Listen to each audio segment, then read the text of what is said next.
എല്ലാവർക്കും നമസ്കാരം. ഇന്ന് നമ്മൾ 1952 ഓഗസ്റ്റിലെ അഖണ്ഡ ജ്യോതിയിൽ വന്ന ഒരു ലേഖനത്തിന്റെ ആഴങ്ങളിലേക്കാണ് പോകുന്നത്.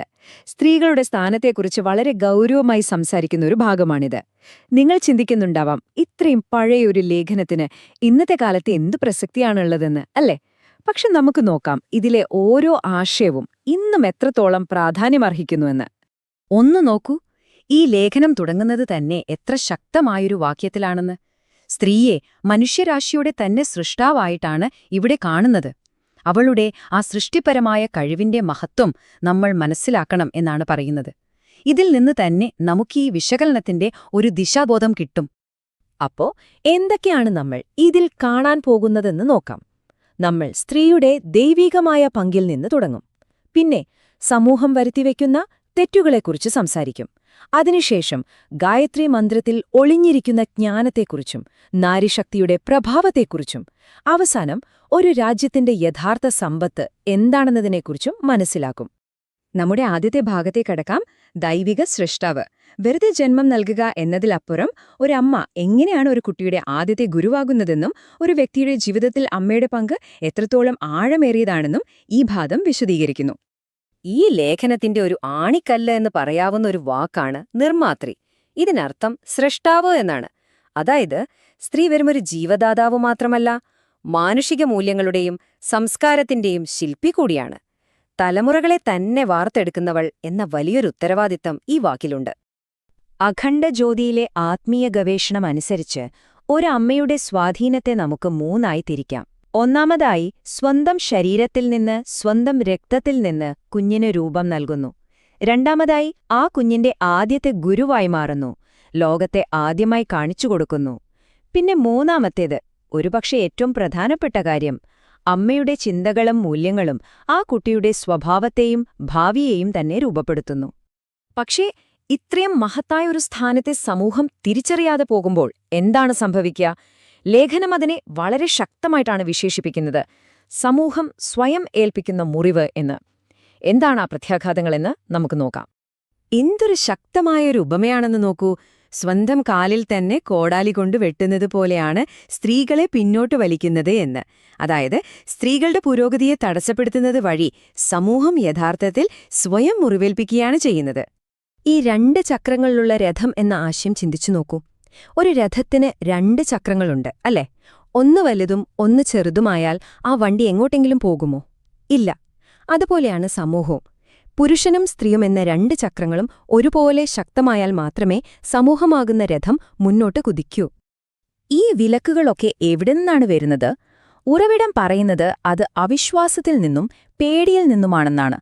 സ്വാതന്ത്ര്യം കൊടുത്താൽ അവർ വഴിതെറ്റിപ്പോകുമോ എന്നൊരു പേടി. പക്ഷേ അത് നമ്മുടെ സംസ്കാരത്തിന് ചേർന്നതല്ലെന്നും അത്തരം നിയന്ത്രണങ്ങൾ കുടുംബത്തെയും സമൂഹത്തെയും ദുർബലമാക്കുകയുള്ളൂ എന്നും ഈ ലേഖനം ഓർമ്മിപ്പിക്കുന്നു. അപ്പോ പ്രശ്നങ്ങളൊക്കെ നമ്മൾ കണ്ടു. ഇതിനെന്താണൊരു പരിഹാരം?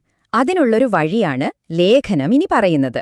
ഗായത്രി മന്ത്രത്തിന്റെ ജ്ഞാനത്തിൽ നിന്നും വരുന്നൊരു കാഴ്ചപ്പാട്. ഇവിടെയാണ് രസകരമായ ഒരു കാര്യം വരുന്നത്. ഇത്രയും വലിയൊരു പ്രശ്നത്തിനുള്ള പരിഹാരത്തിന്റെ ഒരു സൂചന ഗായത്രി മന്ത്രത്തിലെ ഒരു ഒറ്റ അക്ഷരത്തിൽ ഒളിപ്പിച്ചു വെച്ചിട്ടുണ്ടെന്നാണ് ഈ ലേഖനം പറയുന്നത്. ആ അക്ഷരമാണ് വ. ഇതിലെന്താണ് ഇത്ര പ്രത്യേകതയെന്ന് നമുക്ക് നോക്കാം. അപ്പോ എന്താണ് ഈ വ എന്ന അക്ഷരം നമ്മളോട് പറയുന്നത്? ഇത് വെറും ഒരു അക്ഷരമല്ല, മറിച്ച് ഒരു പുരുഷൻ സ്ത്രീയെ എങ്ങനെ കാണണം എന്നതിന്റെ ഒരു മാർഗരേഖയാണ്. അവളോട് ഔദാര്യവും ആദരവും നിറഞ്ഞ ഒരു കാഴ്ചപ്പാട് വേണമെന്നാണ് ഈ ഒരൊറ്റ അക്ഷരം നമ്മെ പഠിപ്പിക്കുന്നത്. എന്തിനാണ് ഈ ആദരവ്? വെറുതെ ബഹുമാനിക്കണമെന്നാണോ പറയുന്നത്? അല്ല, അതിന് വ്യക്തമായൊരു കാരണമുണ്ട്. സ്ത്രീകളിൽ സാത്വിക ഗുണങ്ങൾ, അതായത് കരുണ, സ്നേഹം, സേവന മനോഭാവം, പരിശുദ്ധി, ഇങ്ങനെയുള്ള ദൈവികമായ ഗുണങ്ങൾ പുരുഷന്മാരെക്കാൾ കൂടുതലായി കാണുന്നു. അതുകൊണ്ടാണ് അവർ ആദരവ് അർഹിക്കുന്നത് എന്നാണ് ഈ ലേഖനം പറയുന്നത്. ഇതിന് നമ്മുടെ സംസ്കാരത്തിൽ തന്നെ തെളിവുകളുണ്ട്. നമ്മൾ പറയുന്ന പേരുകളൊന്ന് ശ്രദ്ധിച്ചു നോക്കൂ. റാം സീത എന്നാണോ നമ്മൾ പറയുന്നത്? അല്ല, സീതാറാം, രാധാശ്യാം, ഗൗരീശങ്കർ. എപ്പോഴും സ്ത്രീയുടെ പേരിനാണ് ആദ്യസ്ഥാനം. ഇത് നമ്മുടെ സംസ്കാരം സ്ത്രീത്വത്തിന് നൽകുന്ന പ്രാധാന്യത്തെയാണ് കാണിക്കുന്നത്. ശരി, ഈ ബഹുമാനത്തിൽ നിന്ന് നമ്മൾ അടുത്തൊരു വലിയ ആശയത്തിലേക്കാണ് പോകുന്നത്. ഉണർന്നെണീറ്റ ഈ സ്ത്രീ ശക്തിക്ക്, അതായത് നാരീശക്തിക്ക് ഈ ലോകത്തെ തന്നെ മാറ്റിമറിക്കാൻ കഴിയുമോ? ഇവിടെ 2 ലോകങ്ങളെ തമ്മിൽ താരതമ്യം ചെയ്യുന്നത് നോക്കൂ. ഒരു വശത്ത് പുരുഷാധിപത്യം കാരണം സംഘർഷങ്ങളും സ്വാർത്ഥതയും നിറഞ്ഞ ഒരു ലോകം. മറുവശത്ത് നാരീശക്തി ഉണരുമ്പോഴുണ്ടാകുന്ന കരുണയും സമാധാനവും നിറഞ്ഞ ഒരു സുവർണ ലോകം. സ്ത്രീശക്തിക്ക് ലോകത്തെ സമാധാനത്തിലേക്ക് നയിക്കാൻ കഴിയുമെന്നാണ് ഈ ഉറവിടം പറയുന്നത്. അടുത്തത് വളരെ ആഴത്തിലുള്ളൊരു ആശയമാണ് മാതൃഋണം, അതായത് അമ്മയോടുള്ള കടം.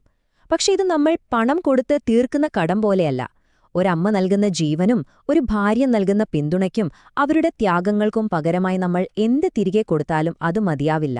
അതൊരിക്കലും വീട്ടാൻ കഴിയാത്ത ഒരു കടമാണെന്നാണ് ഈ ലേഖനം നമ്മെ ഓർമ്മിപ്പിക്കുന്നത്. ഇനി നോക്കൂ, ഈ ആശയങ്ങളൊക്കെ വ്യക്തികളുടെ ജീവിതത്തിൽ ഒതുങ്ങുന്നില്ല. ഇതൊരു രാജ്യത്തിന്റെ ഭാവിയുമായി എങ്ങനെ ബന്ധപ്പെട്ടിരിക്കുന്നുവെന്ന് നോക്കാം. അപ്പോ എന്താണ് ഒരു രാജ്യത്തിന്റെ യഥാർത്ഥ സമ്പത്ത്? അത് വലിയ കെട്ടിടങ്ങളോ പണമോ ഒന്നുമല്ല, മറിച്ച് നല്ല സ്വഭാവമുള്ള പൗരന്മാരാണ്.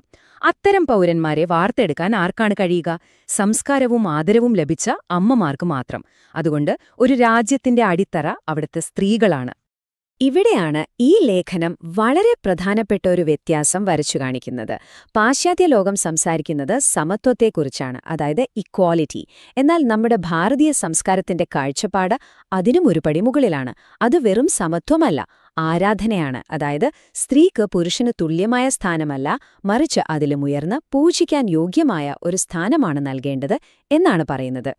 ഒന്ന് ഓർക്കണം, ഈ ആശയങ്ങളൊക്കെ പങ്കുവച്ചത് 1952-ലാണ്, അതായത് 70-ലധികം വർഷങ്ങൾക്ക് മുൻപ്.